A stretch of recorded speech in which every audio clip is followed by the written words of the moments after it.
Hello everybody, this is Albert with the Green Tea House. I hope you're doing well today. Today we're going to do the 101 on our new blend, Tropical Green Delight.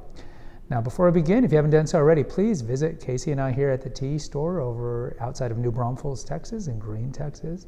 Also subscribe and hit the notification bell so these episodes come fresh to you, and post a comment if you like. As the name would suggest, Tropical Green Delight is a green tea. And so I like to do custom blends. Normally I like to release one a month. And I thought it'd be good to do a green blend because we have about 13 different green teas here. Probably as of recording this, out of maybe about the 49, 50 teas that we have. And most of them are straights. Like we have Longjing, we have Gyokuro, we have Matcha, we have Sencha, Gunpowder.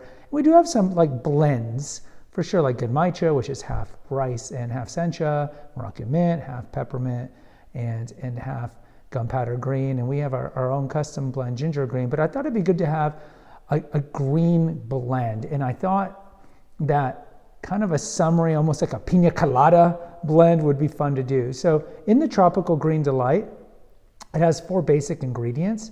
One is the base is going to be Gunpowder Green, the classic Gunpowder Green.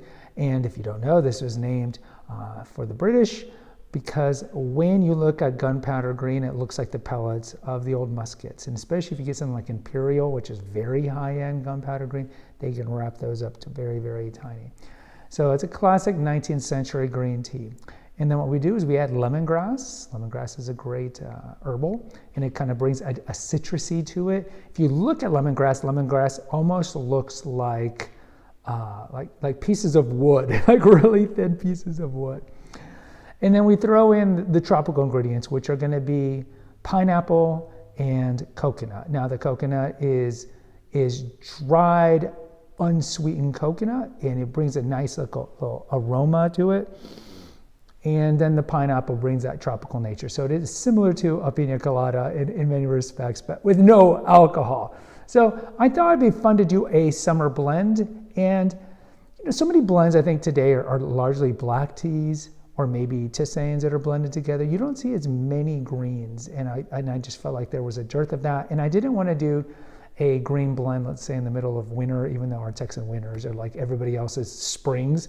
So I thought it would be a good time to release this would be in the heat of August, where right now we're like 103 degrees for 10 days in a row. But if any of you here live in New Braunfels, you know that in July we had maybe 2 weeks where it was in the 80s, upper 80s, and raining every day, and that is so great because normally for Central Texas, if you guys are not listening, if you're not from Central Texas, and I know, I can see the demo. I know quite a few of you guys who are subscribers are not from Texas.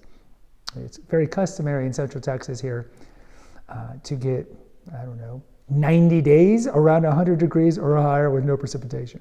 Either way, this is great to drink hot. You can also drink it cold. Now, how do you brew it? It's a green tea.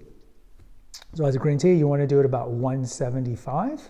You could do maybe a little higher, 180, because it does have some added ingredients. But I would say do it about 175 to 180. I would do a 3-minute infusion and drink it thrice. And if you're going to cold brew it, just throw the leaves in a pitcher. Don't boil the leaves. Just throw them in cold brew.